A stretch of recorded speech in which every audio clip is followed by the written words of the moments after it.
നമസ്കാരം. ഇന്നത്തെ വീഡിയോയിൽ നമ്മൾ സംസാരിക്കുന്നത് ഒരു പ്രധാനപ്പെട്ട ബിൽഡിംഗ് പെർമിറ്റ് കാര്യത്തെക്കുറിച്ചാണ്. ആദ്യം നമ്മൾ ഒരു സ്ഥലം വാങ്ങുന്നു. വീട് പണിയുന്നതിന് മുമ്പ് ഒരു ലൈസൻസ് ഉള്ള എഞ്ചിനീയർ അല്ലെങ്കിൽ ആർക്കിടെക്ട് വഴി പ്ലാൻ തയ്യാറാക്കണം. അത് പഞ്ചായത്ത്, മുനിസിപ്പാലിറ്റി അല്ലെങ്കിൽ കോർപ്പറേഷൻ ഓഫീസിൽ സമർപ്പിക്കണം.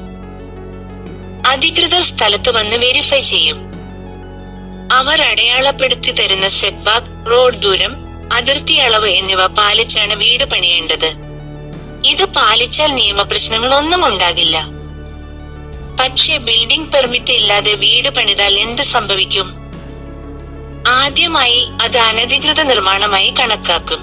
പഞ്ചായത്തോ നഗരസഭയോ നോട്ടീസ് നൽകും. പിഴ ഈടാക്കാം. പിഴ തുക സ്ഥിരമായ ഒന്നല്ല.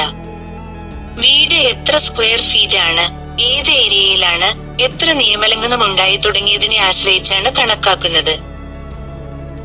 ചില കേസുകളിൽ ആയിരങ്ങൾ മുതൽ ലക്ഷങ്ങൾ വരെ പിഴ വരാം. ഗുരുതരമായ ലംഘനമുണ്ടെങ്കിൽ കറന്റ് കണക്ഷൻ തടസ്സപ്പെടാം. വാട്ടർ കണക്ഷൻ നിഷേധിക്കാം. ബാങ്ക് ലോൺ ലഭിക്കാതിരിക്കും. ഭാവിയിൽ വിൽക്കാൻ പ്രയാസമാകും. കോടതി കേസ് വരെ പോകാം. അതുകൊണ്ട് വീട് പണിയാൻ മുൻപ് പെർമിറ്റ് എടുക്കുക എന്നത് നിർബന്ധമായ നിയമ നടപടിയാണ്. ചെറിയ പിഴ ഒഴിവാക്കാൻ ശ്രമിച്ച് വലിയ പ്രശ്നത്തിൽ പെടാതിരിക്കുക.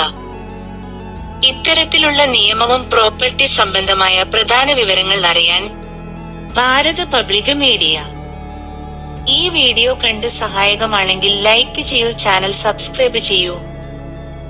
വിവിധ സർക്കാർ പദ്ധതികളും വായ്പ വിവരങ്ങളും അറിയാൻ ചാനൽ സബ്സ്ക്രൈബ് ചെയ്ത് തുടർന്നുള്ള വീഡിയോകൾ കാണുക.